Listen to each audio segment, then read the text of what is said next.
watching Sun TV, broadcasting to the world from studios in Providenciales, in the beautiful by nature Turks and Caicos Islands.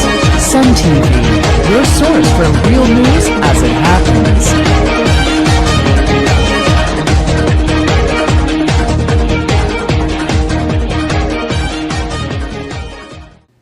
Premier of the Turks and Caicos Islands, Honorable Dr. Rufus Ewing, received special mention and was warmly welcomed Monday at a Caricom Heads of Government Conference which is being held in Haiti. Caricom Secretary General Ambassador Erwin Larocque singled out Dr. Ewing, who is attending his first Caricom meeting, and Prime Minister of the Bahamas, Perry Christie. The Caricom Secretary General said he is confident that this meeting, the Conference of Heads of Government, and the community as a whole will benefit from the fresh insight that Ewing and Christie will bring to the organization.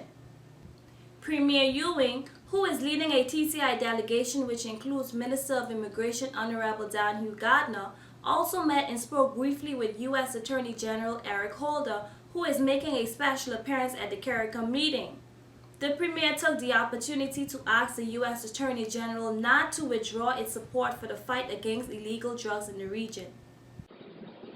Thank you, Excellency. I'm the Honorable Dr. Rufus Ewing, Premier of the Turks and Caicos. And I'd like to say, first of all, it's a pleasure and privilege to be here in this forum for the first time, and to also having Turks and Caicos return after a 3-year exit.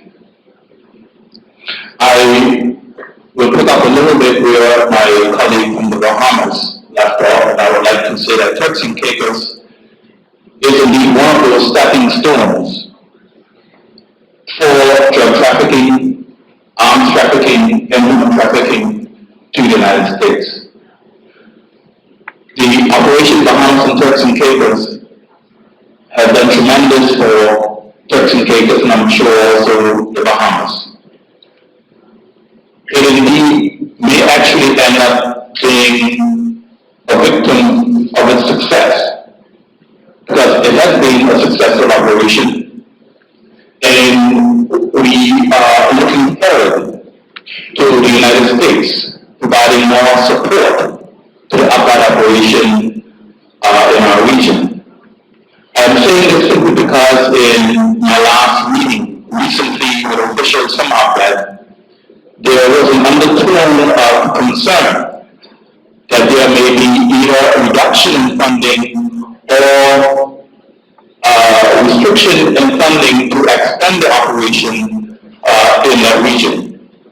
Even though there was significant reduction in the trafficking of narcotics, we cannot afford to let our guards down, because we are going through an economic recession in an area where there are limited jobs, and our people will indeed find and capitalize on these opportunities to pick up jobs in the area of drug trafficking, arms trafficking, and human trafficking. So we would like for the United States to continue to support that operation. We also welcome your policy or your intention to look at drug reduction, demand for drugs in the United States, because this will indeed have an impact, a positive impact on our countries here in the Caribbean, Turks and Caicos being no exception. So I thank you on behalf of Turks and Caicos for that operation, and we're looking forward to even more support going forward. Thank you. Over the past few weeks, residents of Providenciales have been complaining about a lack of ambulance services.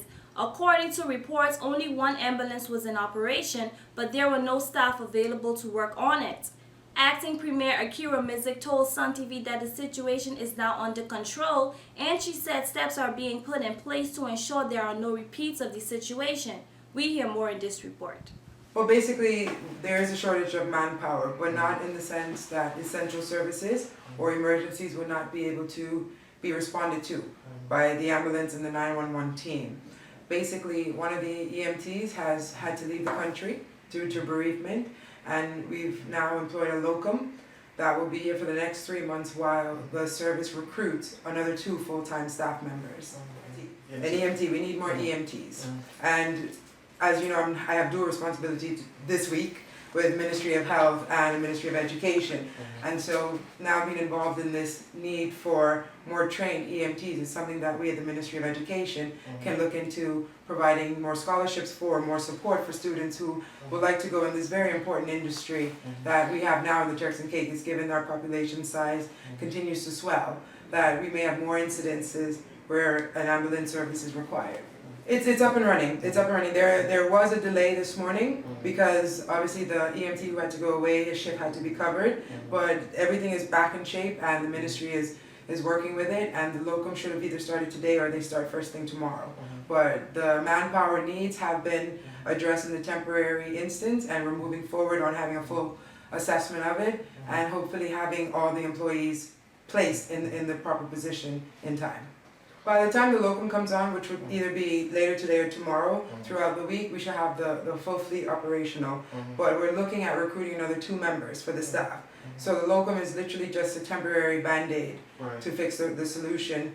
But again, you need people who are interested in either coming in this jurisdiction, or we have students away that are studying it, etc., to assimilate themselves, be comfortable with living here in order to serve in that capacity. I'm Tadine Dafferlin, and thanks for watching Sun TV. Join us again tomorrow when we bring you more news as it happens, directly to your computer or mobile device.